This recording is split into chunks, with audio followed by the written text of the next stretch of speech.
Bismillah. Assalamualaikum warahmatullahi wabarakatuh.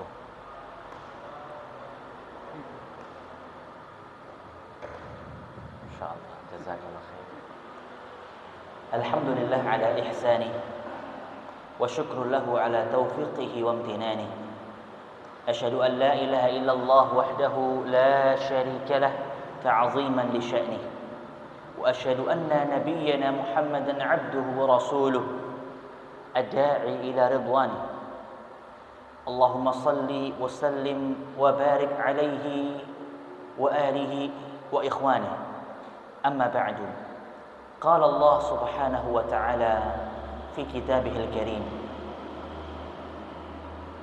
يا أيها الذين آمنوا اتقوا الله وقولوا قولا سديدا يصلح لكم أعمالكم ويغفر لكم ذنوبكم ومن يطع الله ورسوله فقد فاز فوزا عظيما أما بعد فإن أصدق الحديث كتاب الله وخير الهدى هدى نبينا محمد صلى الله عليه وآله وسلم وشر الأمور محدثاتها وإن كل محدثة بدعة وكل بدعة ضلالة. Ikhwani wa akhwati fillah, a'azzani Allah wa iyyakum. Kita bersyukur kepada Allah tak henti-hentinya. Kita panjatkan puja dan puji serta syukur kita hanya kepadanya sebagai tanda penghambaan kita kepada Allah Subhanahu wa taala atas segala nikmat yang diberikan oleh Allah.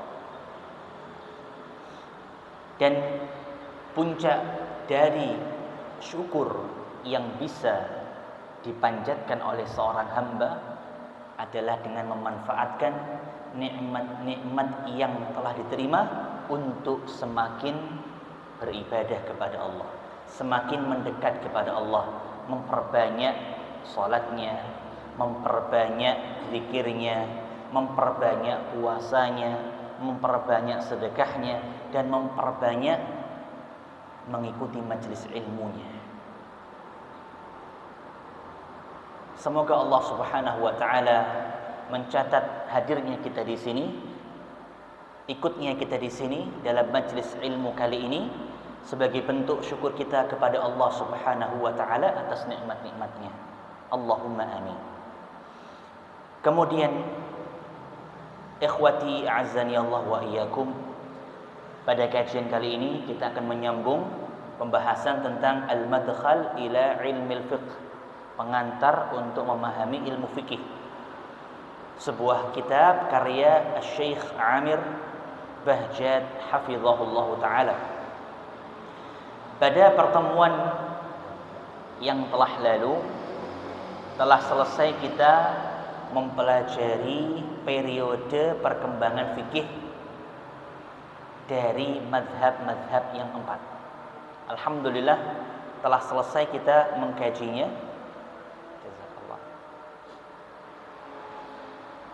Yang mana ditandai dengan kita telah selesai membacakan, mempelajari bersama biografi dari mazhab Hambali, mazhab yang terakhir dari 4 mazhab. Ya. Telah kita pelajari bersama. Berikut juga tentang kisah Imam Ahmad bin Hanbal beserta keluarga dengan Imam Syafi'i, tokoh mazhab juga. Ya, yang ketika beliau Al-Imam Asy-Syafi'i Muhammad bin Idris rahimahullah berkunjung ke rumah Imam Ahmad. Banyak hikmah yang bisa kita ambil dalam kisah tersebut. Insyaallah pada malam hari ini kita akan lanjut pada pembahasan tentang apa saja kitab-kitab rujukan dari tiap mazhab tersebut. Ya.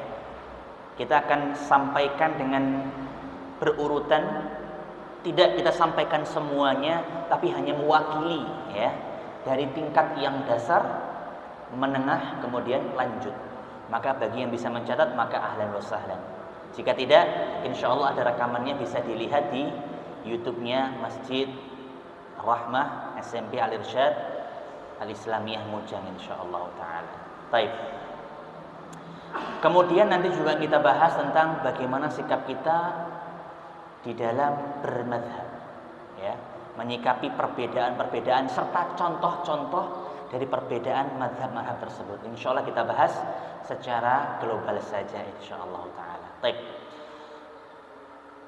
Ikhwani a'azzani Allah wa iyyakum ajma'in. Baik. Kita mulai dari kitab-kitab maraji', rujukan dari tiap-tiap mazhab. Baik, saya mulai dari Al-Fiqhu Al-Hanafi. Dari fikih mazhab Hanafi di dalam kitab Al-Madkhal ila Ilmi Al-Fiqh disebutkan ada banyak sekali di sini. Ya, di halaman 20 ada banyak sekali kitab-kitab rujukannya. Tapi di sini nggak disebutkan berdasarkan kalau kita mau mulai belajar, misalkan saya ingin tahu nih, fikih mazhab Hanafi itu dari mana? Nah, di sini nggak disebutkan. Di sini menyebutkan tokoh-tokohnya serta urutan pencatatannya. Seperti itu. Kita nggak ambil dengan cara seperti ini ya. Saya ambil ringkasannya. Baik. Untuk bagi yang ingin mempelajari fikih mazhab Hanafi, maka bisa untuk pertama dia memulai dengan kitab Mukhtasar Al-Quduri punyanya Al-Imam Al-Quduri. Mukhtasar Al-Quduri. Nama yang sangat mungkin tidak familiar ya. Karena mazhab Hanafi itu jarang yang mempelajari kecuali mereka yang tinggal di daerah Afrika biasanya. Baik. Mukhtasar Al-Quduri untuk level yang pertama pemulanya. Kemudian ketika dia selesai mempelajarinya, dia bisa lanjut dengan kitab Al-Hidayah. Ya, Al-Kitab Al-Hidayah.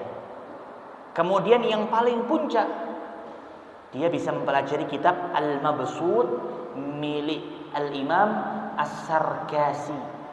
Al-Mabsut milik Imam As-Sarkasi atau As-Sarkhasi. Baik. Jadi yang pertama ada Mukhtasar Al-Quduri, kemudian Al-Hidayah, kemudian Al-Mabsut. Itu untuk bagi yang ingin mempelajari fikih mazhab Hanafi lebih lanjut. Apa perbedaan dari tiap tahap? Tentunya untuk yang paling pertama, Mukhtasar itu hanya ringkas-ringkas saja. Ya, tidak disebutkan beserta dalilnya, biasanya begitu.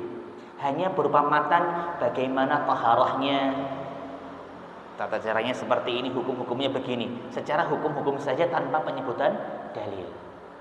Adapun ketika masuk ke mutawassit, pertengahan, maka mulai disertai ada dalil-dalilnya. Kenapa seperti ini? Ini dalilnya seperti itu. Untuk yang tahap lanjutan, maka akan lebih kaya dengan disertai biasanya nanti pandangan-pandangan dari tiap-tiap ulama Hanafiyah. Seperti itu. Di sini kitabnya Al-Mabsut. Di dalam mazhab Hanafiyah, dahulu kita sampaikan Imam Abu Hanifah tidak menuliskan secara langsung satu kitab. Ingat ya, itu kita pernah bahas. Maka tidak ada rujukannya itu bukunya Imam Abu Hanifah, bukan. Seperti itu. Kondisi dari mazhab Hanafi. Jadi, maka di sini kitab yang menjadi rujukan untuk lanjutan yang ingin lebih luas adalah Al-Mabsut karya Al-Imam As-Sarkasi. Barakallahu fiik. Itu adalah tentang fikih mazhab Hanafi. Kita lanjut kepada mazhab Maliki. Mazhab Maliki di tahap dasar dia bisa memulai dari Matan Ar-Risalah. Matan Ar-Risalah karya Al-Imam Ibnu Abi Zaid Al-Qairani. Al-Qairani. Ibnu Abi Zaid Al-Qairani. Matan Ar-Risalah. Selanjutnya untuk level menengah dia bisa lanjut Syarah Mukhtasar Al-Khalil miliknya Al-Imam Al-Khalil, begitu namanya.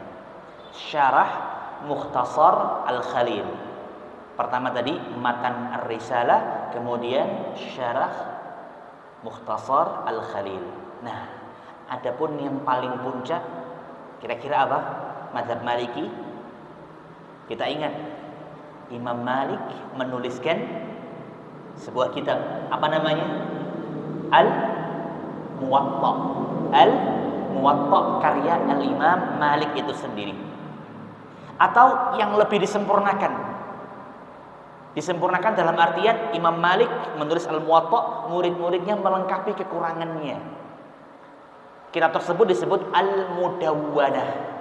Al-Mudawwanah. Jadi untuk tingkat lanjut bisa ambil karya langsung Imam Malik, Al-Muwatta atau Al-Mudawwanah, pelengkap dari Al-Muwatta yang ditambahkan dari murid-muridnya Imam Malik itu sendiri.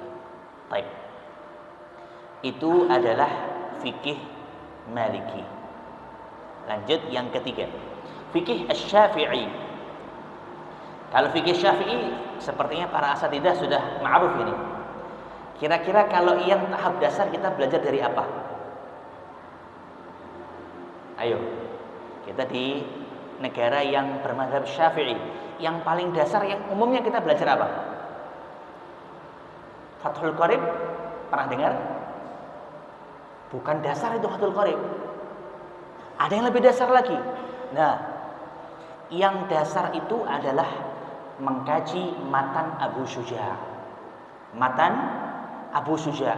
Fathul Qorib itu tingkat menengah. Itu penjelasan dari matan Abu Syuja'. Maka dia ketika yang belajar fikih Syafi'i memulainya bukan langsung Fathul Qorib. Kalau ingin benar-benar dari dasar, matan Abu Syuja' yang dulu dihafalkan, dia kuasai satu persatu intisari-intisari dari fikih Syafi'i. Baru setelah itu lanjut ke Fathul Qorib, syarah matan Abi Syuja', ya. Atau dalam fikih Syafi'i ada juga yang masyhur selain matan Abu Syuja' untuk level dasar, yaitu Safinatun Najah. Safinatun Najah. Ini adalah salah satu juga matan dasar yang ingin belajar fikih Syafi'i. Safinatun Najah. Oke. Taib. Tadi sudah untuk tingkat dasar, tingkat menengah Fathul Qorib ya. Lalu untuk yang tingkat lanjutan apa kira-kira? Maka ada Fathul Mu'in. Fathul Mu'in. Fathul Mu'in itu penjelasan lanjutan lebih lengkap dari Fathul Qorib. Jadi ini bersilsilah ya.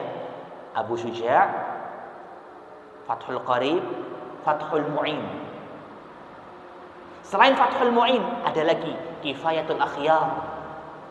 Ada juga tentunya sebagai puncak dari mazhab Syafi'i itu apa? Karya Imam Syafi'i itu sendiri. Masih ingat kitabnya namanya apa?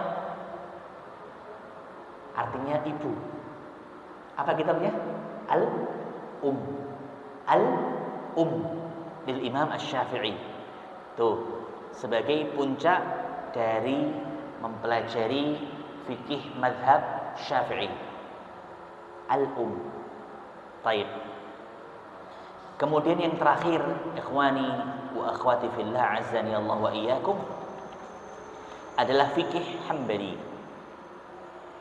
Untuk fikih Hambali, maka seorang memulai dari Umdatut Talib. Umdatut Talib, kitab atau matan Umdatut Talib, karya Al-Imam Al-Buhuti. Karya Imam Al-Buhuti.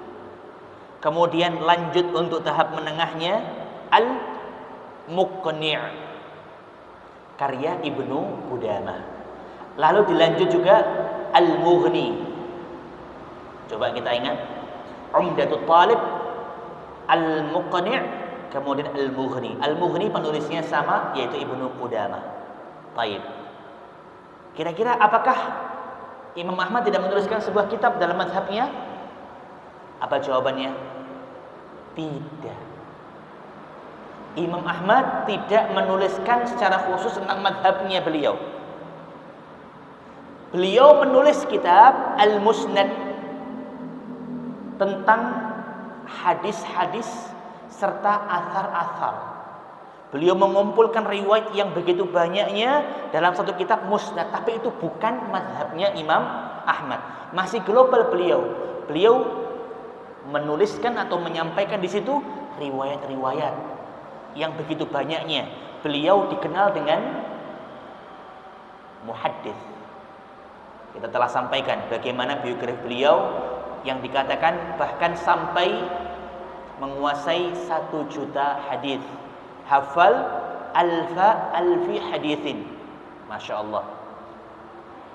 Maka dari situ, di sini dijelaskan bahwa Imam Ahmad tidaklah menuliskan tentang mazhabnya. Maka tidak ada nanti Al-Musnad sebagai puncak untuk mazhab Hambali, tidak. Justru itu sebagai kitab hadis ya. Yang isinya sangat beragam dari macam-macam. Nanti kita akan tahu bagaimana hal itu terjadi ketika menyikapi dalam hukum fikih. Baik. Tadi adalah kitab-kitab maraji' bagi yang ingin mempelajari fikih-fikih mazhab ya, dari yang dasar, menengah, kemudian lanjutan. Baik. Sekarang kita sampaikan di sini contoh-contoh ikhtilaf dari mazhab-mazhab. Yang 4. Saya ambilkan dari kitab Sahih Fiqhus Sunnah wa adillatuhu wa tawdih madzahibil a'immah, karya Asy-Syaikh Abu Malik Kamal bin Sayyid Salim rahimahullahu taala. Kitab ini merupakan syarah penjelas dari Fiqhus Sunnah milik Sayyid Sabiq. Jadi Sahih Fiqhus Sunnah itu merupakan syarah atau lebih ke mengambil hal-hal riwayat-riwayat yang sahih ya. Makanya judulnya Sahih di sini, Sahih Fiqhus Sunnah. Bagi yang sudah pernah belajar fikih, biasanya fikih sunnah itu sudah ma'ruf. Karya Sayyid Sabiq. Kemudian di sini adalah Sahih Fiqhus Sunnah. Merupakan syarah dari kitab tersebut, ditambahkan dengan dalil-dalil yang lebih lengkap daripada fikih sunnah yang ada. Fikih sunnah kalau tidak salah hanya 1 jilid saja kurang lebih, tapi tebal ya. Di sini Sahih Fiqhus Sunnah mencapai sekitar 4 jilid yang saya punya. Dari cetakan Darut Taufiq Liturath, Darut Taufiqiyah Liturath. Baik. Coba kita ambil beberapa contoh khilaf mazhab sekarang. Seperti apa sih contoh perbedaan pendapat mereka? Sebelumnya ikhwani wa akhwati fillah, a'azzani Allah wa iyyakum, bahwasanya ketika kita melihat perbedaan pendapat dari mazhab-mazhab yang 4,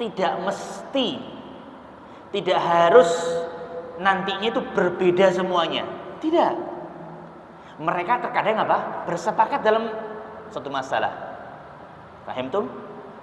Dan banyak kesepakatan mereka. Jadi jangan dianggap nanti mereka itu pasti berbeda dalam semua masalah. Tidak. La. Maka keliru seorang yang menganggap bahwasanya imam mazhab 4 ini pasti berbeda semua. Masing-masing dengan caranya sendiri, pendapatnya. Tidak. Justru banyak di antara dari 4 ini yang mereka memiliki kesepakatan sama pendapatnya. Misal, di dalam sebuah masalah, hal yu'addul maniyyu tahiran am najisan? Masalah fikih. Kira-kira air mani itu suci atau najis?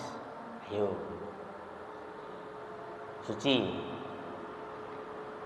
Ada nggak yang menganggap najis air mani itu? Atau mungkin dulu pernah kita anggap najis? Alal qaulain. Ada 2 pendapat. Yang pertama adalah yaqulu binajasatil mani. Air mani itu najis. Pendapat yang pertama. Siapa kira-kira? Abu Hanifah dan Malik.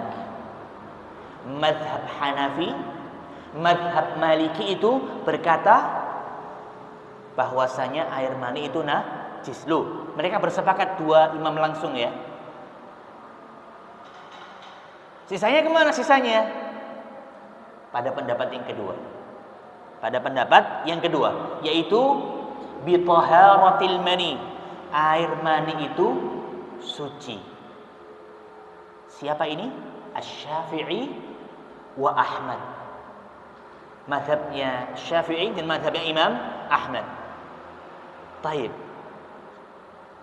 Berarti kan enggak semuanya punya pendapat sendiri-sendiri gitu, tidak. Tapi ada yang bersepakat satu sama lain seperti itu.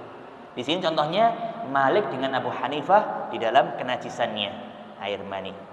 Syafi'i dan Ahmad di dalam kesuciannya air mani. Nah, dan tadi kami sampaikan bahwa Imam Ahmad itu beliau mengumpulkan hadis-hadis ya. Maka tidak ada dalam kitabnya Al-Musnad itu sebagai mazhab beliau. Maka dijelaskan dalam kitab ini, dan di dalam pendapat yang pertama itu wariwayatun an Ahmad. Imam Ahmad meriwayatkan juga, pernah meriwayatkan bahwa air mani itu najis. Loh, paham di sini ya? Tapi setelah disebutkan dengan diteliti riwayat-riwayatnya bahwa Imam Ahmad meriwayatkan bahwa air mani itu hanya najis dalam satu riwayat. Tapi riwayat-riwayat yang lain yang lebih kuat seperti itu. Masuk kepada pendapat yang kedua. Wa asahhur riwayataini an Ahmad. Itu bahasanya. Dan yang lebih kuat dari dua riwayatnya Ahmad ada di pendapat yang kedua. Makanya ketika nanti kita bahas pendapat Imam Ahmad, kadang ada di sini, ada di situ.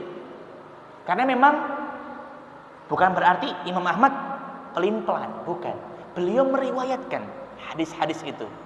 Ternyata yang beliau riwayatkan ada juga tentang kenajisannya air mani. Dan juga ada kesuciannya air mani. Tapi ketika diteliti, ditelaah, lebih banyak beliau meriwayatkan tentang apa? Kesuciannya air mani. Maka disimpulkan Imam Ahmad pada pendapat yang kedua. Seperti itu, ikhwani wa akhwati fillah, azani Allah wa iyyakum. Taib. Sedikit kita melihat dalil dari masing-masing pendapat ya. Kita tidak panjang lebar, sedikit saja. Kenapa kok bisa mengatakan ini najis? Apakah itu cuma pendapat perasaannya? Ya. Atau memang ada dalilnya? Maka jawabannya ada dalilnya. Untuk yang berpendapat pada perkataan pertama tentang najisnya air mani, disebutkan bi hadis Aisyah. Hadis dari Ibunda Aisyah radhiyallahu anha. Lamma su'ilat 'anil mani yusibu thawba. Beliau Ibunda Aisyah pernah ditanya tentang air mani yang mengenai pakaian.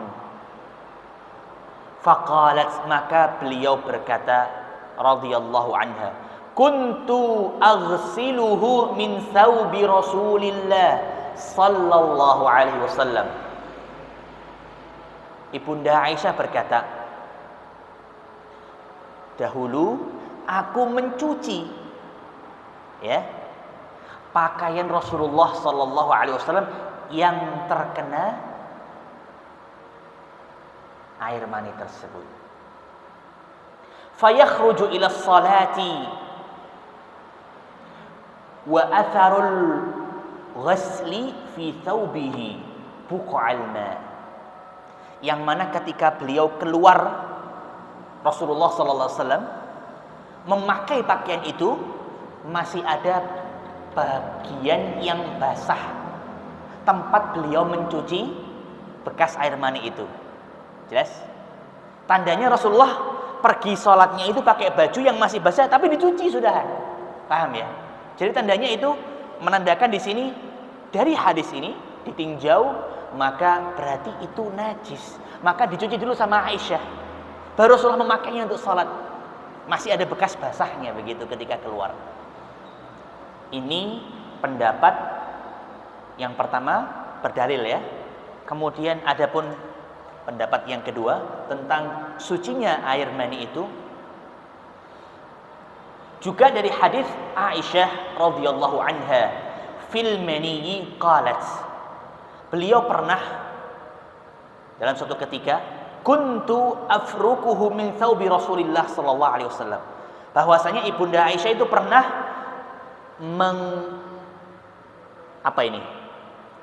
menggaruk, menggosok, membersihkan bekas air mani dengan tangannya yang ada di pakaian Rasulullah sallallahu alaihi wasallam. Tentunya di sini tanpa air maksudnya ya. Ketika sudah kering digosok saja, digaruk-garuk. Afruku itu farak, kayak afruku itu dia menggaruk-garukkan. Kalau kita tahulah di pakaian kita ada kayak kotoran apa, kita kan sampai menggaruk bersih gitulah ya. Pernah seperti itu. Nah, bukan cuma diusap, bukan, tapi benar-benar kayak kita bersihkan sampai bersih dengan cara menggaruknya. Kurang lebih seperti itu. Dan ini menjadi dalil bahwa Ibunda Aisyah membersihkan tanpa air di sini, langsung digosok-gosok saja sampai hilang tanpa dicuci, kemudian nantinya untuk dipakai oleh Rasulullah. Dari hadis ini, yang mana hadis ini dikuatkan oleh lanjutan dari riwayat yang lain ya. Walaqad ra'aitani afrukuhu min thawbi Rasulillah sallallahu alaihi wasallam farkan fayusalli fihi. Yang kemudian Rasulullah dalam riwayat yang lain dijelaskan dilihat memakai pakaian itu untuk sholat. Belum dicuci loh ini ya. Nah, seperti itu. Barakallahu fikum. Ini mungkin contoh yang pertama dari perbedaan madhab. Oke, kita ambil contoh yang selanjutnya.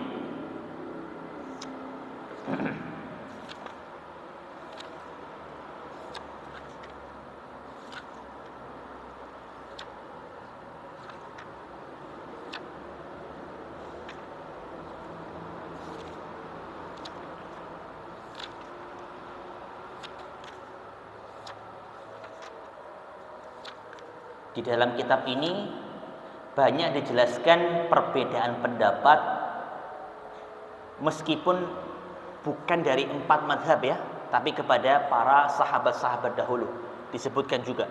Jadi sangat lengkap sekali kitab ini. Bagi yang ingin memilikinya, maka Masya Allah, terjemahannya pun juga sudah ada. Terjemahannya pun juga sudah ada. Sahih Fikih Sunnah. Baik. Nah ini, mana tadi saya tandai kok?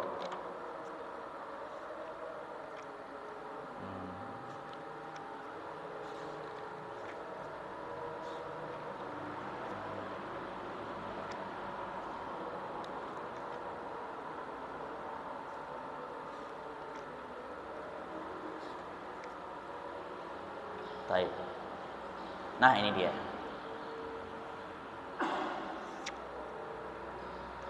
Apa hukumnya buang air kecil berdiri? Ayo. Masalah fikih ini. Bagaimana seorang laki-laki itu boleh tidak dia itu buang air kecil sambil berdiri? Ayo. Gimana para ustaz?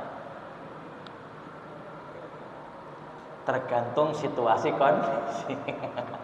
Kalau kamar mandinya Masya Allah bau, kotor, di tempat umum, udah kita mau lepas, Masya Allah tidak bisa, malah kotor nanti semua ya. Akhirnya kita ikut berdiri akhirnya, darurat. Nah, sekarang kita lihat bagaimana pandangan para ulama tentang bagaimana buang air kecil ketika berdiri. Taib. Ikhtalafa ahlul ilmi fi hukmil bauli qa'iman ala thalathati aqwal. Ada 3 pendapat di sini tentang bagaimana seorang ketika buang air kecil itu berdiri. Taib. Al-awwalu annahu yukrahu min ghairi udhrin. Pendapat pertama adalah makruh tanpa adanya uzur. Tanpa adanya uzur seperti misalnya nggak ada cantolannya gitu kan. Kadang bingung naruh barang-barang, takutnya kalau misalkan kita mau duduk nanti serba pakainya kena najis. tanpa adanya uzur, makruh hukumnya. Ini yang pertama. Dan ini merupakan pendapat yang diambil oleh Al-Hanafiyah wasy-Syafi'iyah. Mazhab Hanafi dan mazhab Syafi'i. Hukumnya ketika dia buang air kecil berdiri itu makruh jika tidak ada uzur. Gitu ya. Yang pertama. Yang kedua, annahu jaizun mutlaqan. Boleh secara mutlak. Hukumnya boleh. Dan ini merupakan qaulul Hanabilah. Apa kemarin Hanabilah? Mereka yang berpendapat dengan mazhab Hambali. Jelas? Yang kedua adalah boleh secara mutlak, boleh. Mau berdiri itu boleh. Mau duduk berdirinya itu boleh. Baik. Ini adalah mazhab Hambali. Baik. Kemudian yang ketiga adalah ada perinciannya. Idza kana fi mawdi'in rakhwin la yuraddul baulu alaihi jaza wa illa muni'a. Kalau dia ada di tempat, ini buang air kecilnya ya, yang tempatnya agak tinggi sehingga airnya kencing itu nanti akan jatuh tidak kembali kepada dirinya, maka boleh. Tapi kalau tempatnya justru sebaliknya, bisa menggenang atau justru tempatnya itu nanti dia di dataran rendah, tempatnya lebih rendah dari sekitarnya, bisa saja nanti apa? Muncrat kembali ke dirinya, maka dilarang, mamnu', haram di sini berarti. Dan ini adalah mazhab Malik. Mazhabnya Imam Malik. Insyaallah. Ada 3 dari sini. Bahwasanya yang ketiga tadi, kalau tempat dia buang air kecil lebih tinggi sehingga airnya tidak akan balik, muncrat, maka itu boleh. Tapi kalau tidak, maka dilarang. Itu mazhabnya Imam Malik. Terus kira-kira kita bagaimana? Kita ambil yang mana? Apakah suka-suka kita? Tentunya nanti ada bagaimana tata caranya. Tapi ini kita paling tidak tahu dulu, oh seperti itu ternyata ya. Ada perbedaan dari mazhab tersebut. Dan lagi-lagi di sini bukan tiap mazhab punya pendapat sendiri, tidak. Ada yang bersepakat di situ. Tadi seperti Hanafi dengan Syafi'i, ya betul tidak? Bahwasanya ketika seorang buang air itu berdiri, hukumnya makruh tanpa adanya uzur. Kalau yang di awal tadi, masalah pertama tadi, Syafi'i bersepakat dengan Hambali. Seperti itu. Contoh lain lagi. Ini 3 ulama mazhab bersepakat, yang satu berbeda. Apa kira-kira? Pada masalah menjadikan niat sebagai syarat wudu. Niat sebagai syarat wudu. Taib. Kita semua tahu hadis tentang niat. Bagaimana bunyinya? Innamal a'malu binniyat. Semua sudah hafal insyaallah itu. Kebanyakannya insyaallah ya. Sesungguhnya setiap amal perbuatan pasti ada niatnya. Haruslah ada niatnya yang menyertai. Innamal a'malu binniyat. Taib. Akan tetapi dalam masalah ini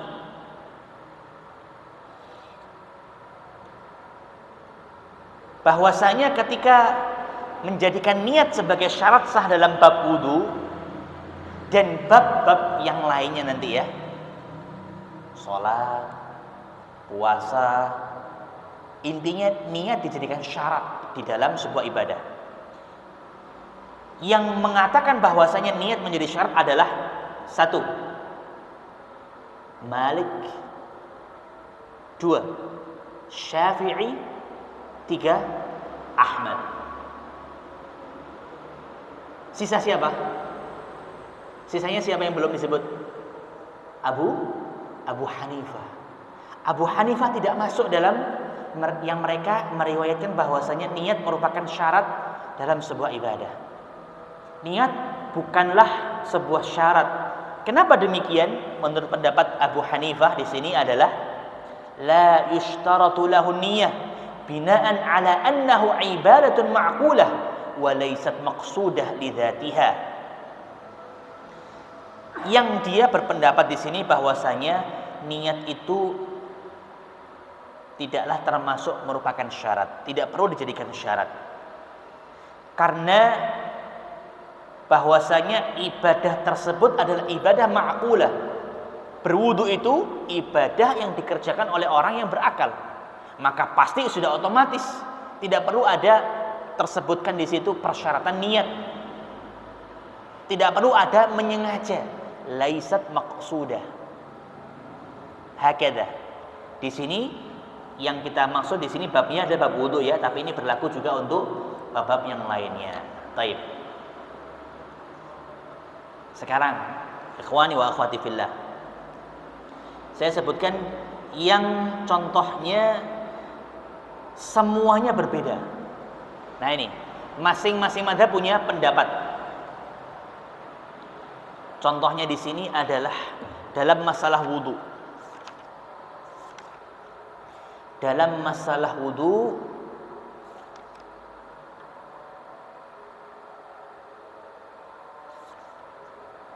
baik, tentang menyentuh wanita, tentang bersentuhan dengan wanita. Kira-kira apakah bersentuhan dengan wanita itu membatalkan wudu? Bagaimana jawabannya, asatidzah? Ada 4 pendapat di sini, yang masing-masing tiap imam memiliki pendapatnya. Yang pertama kita sebutkan urut ya, dari Hanafi dulu. Mazhabnya Abu Hanifah, bahwasanya bersentuhan kulit antara laki-laki dan perempuan tidak membatalkan wudu. Tidak membatalkan wudu kecuali jika menimbulkan syahwat. Ini satu. Yang kedua adalah Malik atau Maliki mazhabnya. Bersentuhan kulit antara laki-laki dan perempuan membatalkan wudu secara mutlak. Mazhabnya Malik, bersentuhannya walau tanpa syahwat, walau ada syahwat atau tanpa syahwat, itu batal wudunya. Ini mazhabnya Imam Malik. Itu yang kedua. Tadi yang pertama apa? Bersentuhan tidak batal kecuali jika ada syahwat. Yang kedua, batal secara mutlak. Yang ketiga, mazhabnya Syafi'i, bersentuhan antara kulit laki-laki dan perempuan membatalkan wudu kecuali jika keduanya mahram atau ada penghalangnya. Taib. Ini lebih rinci dari yang pertama. Jelas ya? Kalau dia perempuannya merupakan mahram, contoh kita laki-laki, berarti ibunda kita, anak perempuan kita, istri kita, yang merupakan mahram-mahram kita, maka ketika kita bersentuhan dengannya, maka itu tidak membatalkan wudu. Atau dengan adanya penghalang, seperti kita memakai sapu tangan atau sarung tangan, bukan sapu tangan, sarung tangan ya, maka itu tidak akan membatalkan wudu karena ada penghalangnya. Tayyib. Yang terakhir mazhab Hambali, bersentuhan antara kulit laki-laki dan perempuan itu membatalkan wudu, baik ada syahwat ataupun tidak. Baik ada syahwat ataupun tidak. Ini mazhab Hambali yang secara terdengarnya mirip dengan yang mazhab Maliki. Tapi beliau menyebutkan ada tambahan keterangan, baik ada syahwat ataupun tidak. Oke, sebagai penegasnya beliau di dalam mazhab Hambali. Wallahu a'lam bissawab. Baik. Mungkin ini sedikit tentang beberapa contoh-contoh perbedaan khilaf mazhab asatidzah wal ikhwan tsumma al akhwat rahimani wa rahimakumullah. Insyaallah kemudian sekarang di materi terakhir yaitu tentang bagaimana sikap kita pada malam hari ini ya, sikap kita di dalam menyikapi mazhab-mazhab ini. Bagaimana kita bermazhab? Bolehkah kita itu hanya fokus mempelajari satu saja tanpa mempelajari yang lain, atau malah itu sebuah keharusan? Taib. Yang pertama adalah kami bacakan di sini dalam kitab Al-Madkhal ila Ilmul Fiqhi, Mahallul Ittifaq fi Mas'ati At-Tamadhub. Perkara-perkara yang telah disepakati di dalam bermadhab. Jadi hal-hal ini merupakan rambu-rambunya. Ketika seorang ingin mempelajari mazhab-mazhab, mohon diperhatikan rambu-rambu ini jumlahnya ada 5. Ada 5 mahallul ittifaq. Yang pertama, zammut ta'assub. Zammu at-ta'assub. Tercelanya fanatisme. Tercelanya fanatik. Kita terlalu gandrung, terlalu mendewakan satu dari 4 mazhab yang ada. Misalnya karena saya dari Indonesia maka ya harus Syafi'i. Selain Syafi'i salah misalnya. Tidak mau menerima kecuali dari Syafi'i. Fanatis. Maka rambu yang pertama, sikap ini sangat tidak benar, merupakan kesalahan, dan dia harus menjauhi yang namanya fanatisme. Bimuwalatil insan manhum ala madhabihi wa mu'adati atba'il madhabil ukhra. Dia hanya mengambil dari orang-orang yang di dalam madhabnya saja tanpa dia mengambil dari yang lain, bahkan memusuhi. Itu kalau fanatis ya, memusuhi yang ada di luar dari golongannya, dari madhabnya. Dan Allah Subhanahu wa ta'ala mencela yang seperti ini. Di dalam Al-Quran Allah mengatakan, kullu hizbin bima ladaihim farihun. Setiap orang-orang yang berkelompok itu pasti mereka berbangga dengan apa yang mereka miliki. Ini merupakan celaan dari Allah Subhanahu wa ta'ala, bahwa janganlah kita berkelompok yang seperti itu. Tidaklah boleh kita bergolong-golongan yang sampai menimbulkan fanatisme sejenis ini, meskipun dalam madhab fikih. Baik. Karena sudah masuk waktu Isya, kita simak azan terlebih dahulu, kemudian kita lanjutkan 4 poin sisanya insyaallah. Barakallahu fikum. Tafadhal.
Alhamdulillahirabbil alamin.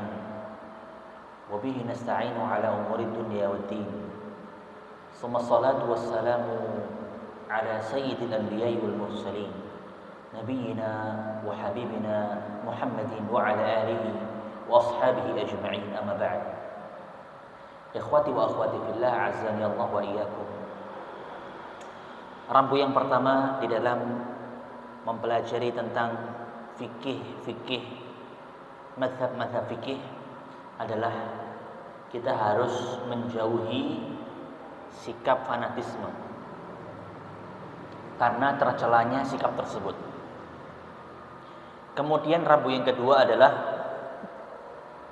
qabulu wujudil madzahibil fiqhiyatil arba'ah, menerima adanya mazhab fikih yang 4. Kita harus menerima, harus mengakui bahwa dalam fikih ini ada 4 mazhab.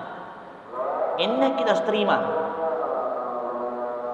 Bukan hanya satu saja kita terima, tapi semuanya kita terima, kita mengakuinya. Itu ada, dan itu semuanya mereka memiliki dasar-dasar hukumnya. Wa adamu da'wati ila ilghaiha wa tarki kutubiha, dan tidak boleh kita mengajak untuk meninggalkan salah satunya atau menghilangkan atau meninggalkan karya-karya buku-buku yang ada di dalam mazhab-mazhab yang lainnya, baik satu atau yang semuanya. Jadi kita harus benar-benar menerima di situ dengan adanya mazhab yang 4. Kemudian rambu yang ketiga, al-mutamadhibu idza balagha rutbatal ijtihadi wa khalafa madhhab imamihi li rujhani ghairihi faqad ahsana. Seorang yang bermadhab di awal, ketika dia mempelajari suatu fikih, dia mulai dengan satu madhab. Seperti kita mungkin di Indonesia kita mempelajari fikih Syafi'i, madhab Syafi'i. Bahkan itu yang dianjurkan. Saudaraku, saudariku, ikhwan wa akhwati fillah, bahkan yang dianjurkan untuk kita mempelajari fikihnya itu adalah fikih Syafi'i. Bukan karena kita fanatis karena ini sudah membumi ya, bukan. Tapi sebagai jalan kita untuk belajar ilmu fikih yang mana di masyarakat kita itu yang banyak dipakai. Sebagai jalan kita untuk mempelajari fikih, kita pilih misalnya mazhab Syafi'i. Itu yang dianjurkan oleh para ulama karena menyesuaikan dengan kondisi masyarakatnya. Baik. Maka ketika seorang sudah sampai, tadi kita bahas fikih Syafi'i, kitab-kitabnya yang pertama tadi apa? Tahapan pertama masih ingat? Matan Abu Syuja. Selesai dia, kuasai. Lanjut, menengahnya apa tadi? Fathul Qarib, selesai misalnya. Sampai tingkat lanjut dia Fathul Mu'in, bahkan Al-Um, selesai dia. Berarti kan dia sudah sampai pada tahap yang sudah menguasai betul ya. Maka dia pada tahapan ijtihad di sini.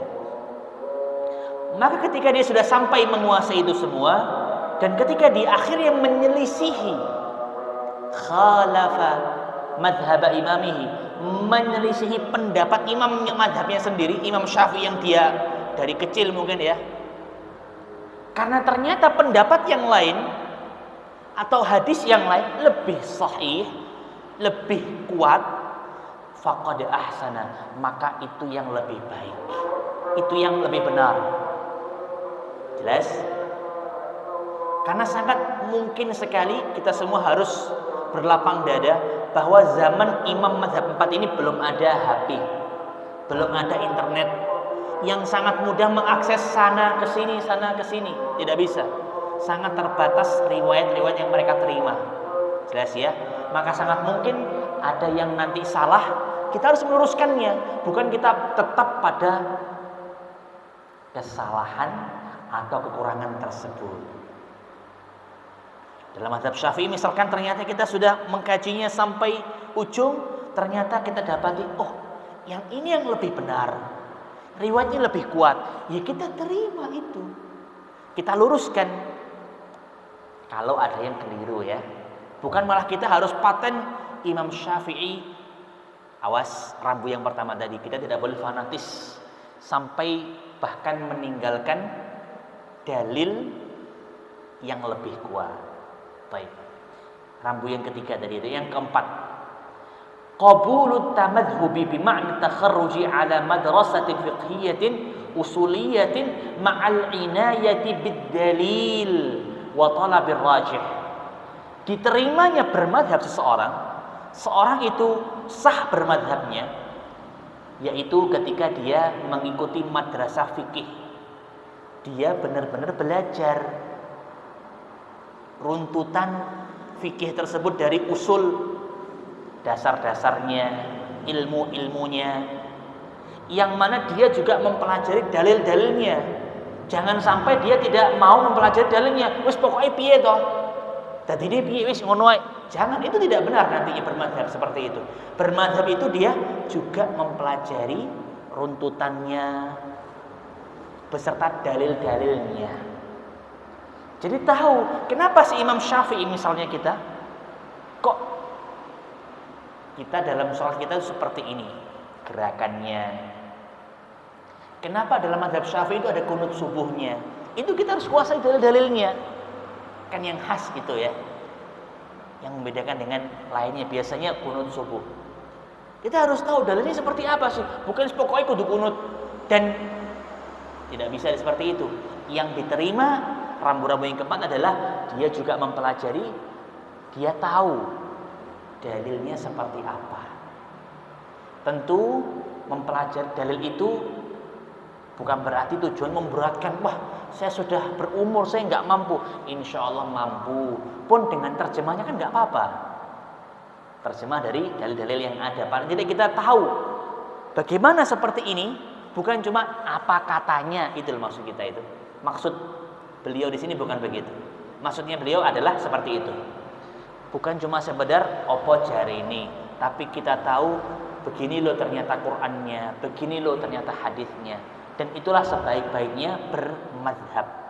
Yang terakhir, yang kelima dari rambu-rambu yang ada disebutkan dalam kitab ini, jawazu akhdhil mutamadhibi biqauli imamihi nasiban lahu ila imamihi ma'a qana'atihi birujhanihi ba'da nazarihi fi adillatil aqwal.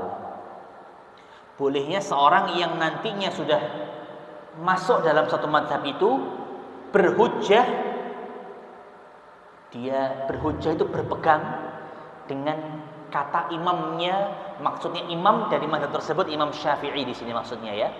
Tapi tentunya setelah dia meyakini kesahihannya, kekuatan dari ucapannya itu sudah dia qanaah, dia menerima itu semua, maka dia bisa mengambil, menjadikan hujjah untuknya, langsung menisbatkan ini adalah yang aku ambil dari ucapan atau mazhabnya Imam Syafi'i begitu.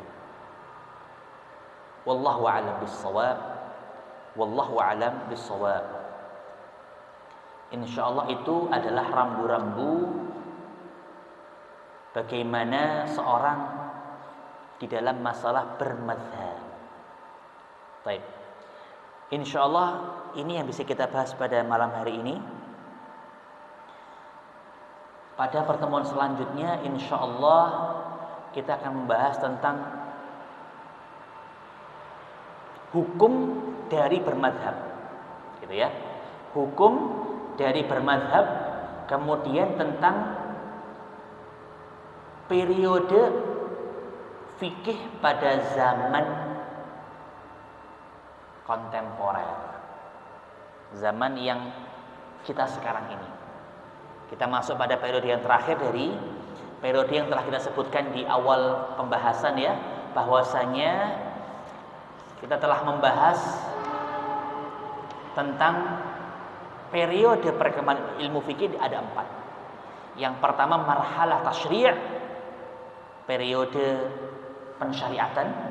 Marhalatul fiqh qabla al-madzhab, periode fikih sebelum mazhab-mazhab, yaitu zamannya sahabat, tabi'in, tabi'ut tabi'in. Kemudian yang ketiga marhalatul madzhabil fiqhiyah, periode mazhab-mazhab dan telah terselesai pada malam hari ini pembahasannya, dan insya Allah pada pertemuan selanjutnya kita masuk al-asrul hadir, yaitu periode kontemporer atau zaman kita sekarang ini. Bagaimanakah kita di dalam masalah-masalah fikih yang khususnya baru-baru muncul, tidak muncul pada zaman Imam Mazhab 4. Seperti itu insyaallah taala.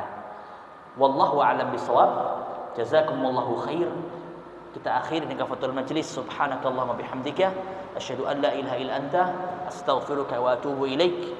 Akhiru da'wana alhamdulillah. Assalamu alaikum warahmatullahi wabarakatuh.